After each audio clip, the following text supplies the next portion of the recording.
Major League Baseball has always been unfair to the smaller markets, having to find under-the-radar talent each offseason while bigger markets can go and sign whoever they want as long as that free agent wants to sign there. For me personally, I know there's 0% chance of signing a guy like Shohei Ohtani this offseason. We better not get too attached to a favorite player because he'll just betray when it's time to pay him. Bigger markets will always have it easier, but that doesn't mean small markets can't use their own strategies to take them down. The draft is the obvious way, which is what this video is about, but teams can also find under-the-radar guys in the offseason, and the unique one in baseball is to make international signings. The Baltimore Orioles built nearly their whole roster from the draft. Adley Rutschman was the #1 pick in 2019, and he's already turned into nearly the best catcher in baseball. Ryan Mountcastle has been a big power bat since being selected in the first round back in 2015. Third baseman Gunnar Henderson was the #1 prospect in all of baseball, and he seems to finally be putting it together after a slow start. Their outfield consists of Cedric Mullins, Austin Hayes, and Anthony Santander, all who were drafted. Well, kind of. Santander was selected in the Rule of 5 draft, which isn't the same as the first-year player draft we're mainly talking about. Baltimore has been able to find themselves nearly on top of the MLB standings just 2 years after a 110-loss season, thanks to the draft, even while being one of the smallest markets. The Rays are an even smaller market and are known well for finding players no one else cared about and turning them into star players. Brandon Lowe and Josh Lowe are their two most notable names in the lineup that they've drafted, while Cy Young candidate Shane McClanahan was the team's first-round pick back in 2018. Spending just $76.9 million, the 27th lowest payroll in baseball, the Rays have taken the Moneyball approach to have the best record across baseball so far this season. You don't need to be a small market to be good at drafting. One of the biggest markets in the country hit on plenty of their draft picks as of late, going back to 2006 where they would select one of the all-time great pitchers, Clayton Kershaw, in the first round, where he is still dominating opposing batters even into his mid-30s. The Dodgers still may be in a 30-year-old drought if it wasn't for the 18th overall pick back in 2012. Corey Seager would win the 2020 NLCS and World Series MVP as the Dodgers won their first World Series since 1988. Walker Buehler has been a big part in their rotation since his rookie year in 2018, and catcher Will Smith has turned into one of the better catchers in baseball during his short career. There's plenty of other teams who have mastered the art of drafting players over the years and have won championships because of it, but the reason he most likely clicked on the video was to see who was on the opposite side of that and have completely failed year after year. Before we get to who drafts the worst, this video is sponsored by SeatGeek. At SeatGeek, you can find tickets to nearly everything that requires a ticket, of course, one being baseball and non-sports too. I found tickets for less than $5 in the past, and to make sure you're finding the best deal, just look for the green circles. I came up clutch for you guys too. Just enter my promo code BREWPACK and you'll receive $20 off your order. Don't miss out. You look at some teams at the bottom of the standings over the last couple of years and you might believe they can't draft, but a team like the Rockies, who haven't been very relevant since their 2007 World Series loss, have been alright. Cheapness is more their problem. The 2005 draft was one of the better drafts in the last 20 years, producing 8 All-Stars in the first 12 picks, including the 7th overall pick, Troy Tulowitzki, who had Hall of Fame talent, but injuries derailed his career after being traded to Toronto. Speaking of Hall of Fame talent, Nolan Arenado could probably retire right now and he'd be elected in Cooperstown, the Rockies' 2nd round pick back in 2009. In just the last 12 years, they selected Tyler Anderson, All-Star for the Dodgers in 2022, and multi-time All-Star Trevor Story, who's now in Boston. Selecting pitchers is always tough when you play in the best hitters ballpark in the country, but they've done okay at that too. Kyle Freeland finished 4th in Cy Young voting back in 2018, which is nearly unheard of at Coors Field, and he's still pitching well there today. John Gray had a great career there before signing in Texas. Unfortunately for the fans in Colorado, they've seen all these guys leave either in trades or in free agency, all due to not wanting to pay their players. Well, except Nolan Arenado, who they paid $50 million to leave.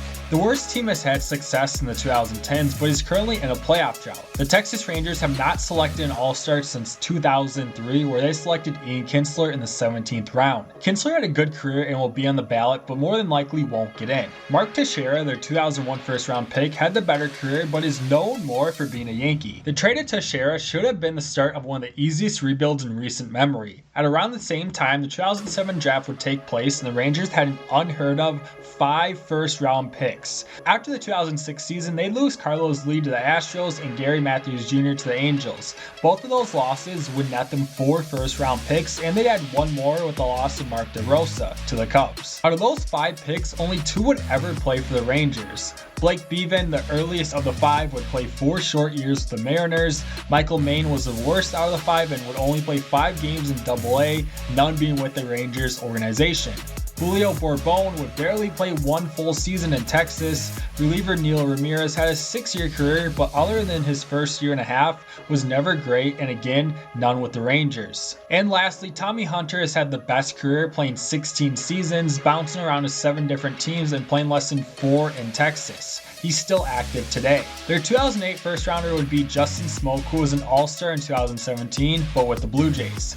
2009 again gave the Rangers multiple first-round picks, failing to sign Matt Perk, which seemed more like Perk being greedy than the Rangers being cheap. He'd go on to be selected in the 3rd round 2 years later and only would make 12 appearances in a Major League uniform. Tanner Scheppers would be the opening day starter in 2014 after being a good reliever his first 2 years in the majors. He'd start 4 games, get injured, then never start again. Pitch out of the bullpen, then being out of the league after 2017.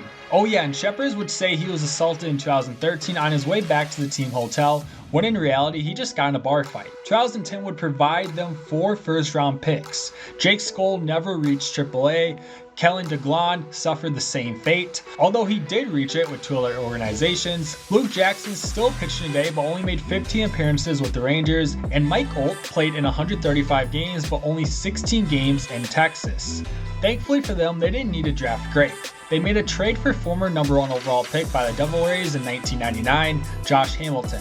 Hamilton would make the All-Star game in all 5 years in Texas, including an MVP in 2010.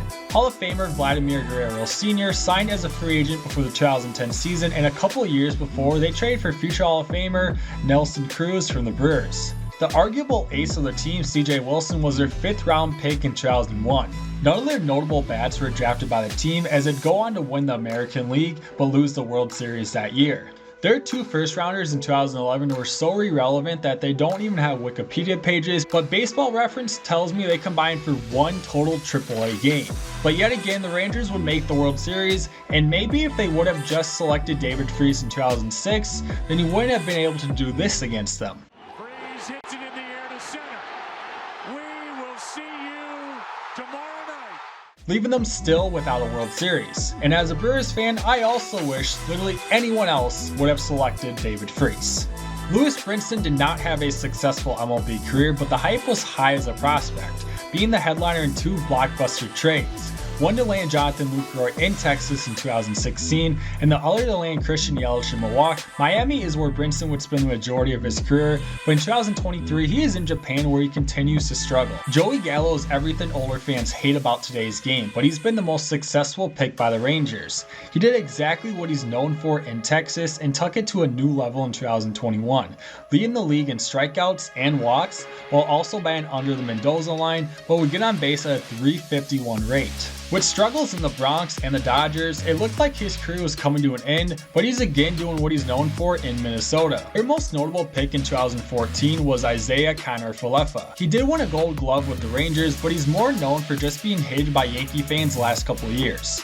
Luis Ortiz, their 2014 first rounder, was also included in the trade that would bring Jonathan Lucroy to Texas. The Rangers aren't good at selecting players for their own sakes, but they are for other teams. The 4th overall pick in 2015, Dylan Tate, has turned into a solid reliever for Baltimore, while their 30th pick, Jeffrey Springs, has had a great career in Tampa Bay. 2016 and 17 provided a couple players who made the league, but overall haven't done anything notable. In the NBA and NFL, it doesn't take too long to find out if a player has the it factor, or if he's him, as the kids call it. You go straight from the draft to the league, but in baseball, it can take a solid 5 years to make the league, and even more to show that you can compete in the league, while others get called up within a year of being drafted. Forget the most recent draft picks. Going back to 2018 with Owen White and Cole Winn, they're both on the verge of making the major leagues. We won't know until years down the road if either will be good players in the majors. We do know 2019 first rounder Josh Young will be a good player in this league because Josh Young is one of the favorites for American League Rookie of the Year. The tide could be turned with the Rangers because Justin Foscue, the 2020 first rounder, is dominating minor league pitching currently, but then again it could be the same with Jack Leiter struggling after being selected second overall just 2 years ago and the third overall pick last year, Kumar Rocker needing Tommy John surgery. But just like in 2010, the Rangers haven't needed the draft to be successful as they'd go and sign Marcus Semien and Corey Seager to a combined $500 million before the 2022 season. Adolis Garcia was brought from the Cardinals, Jonah Heim and Nathaniel Lowe were both in separate trades from Tampa Bay, and every main pitcher in their rotation was signed in free agency. Some have been better than others. And the best news for Ranger fans is that David Freese retired 4 years ago.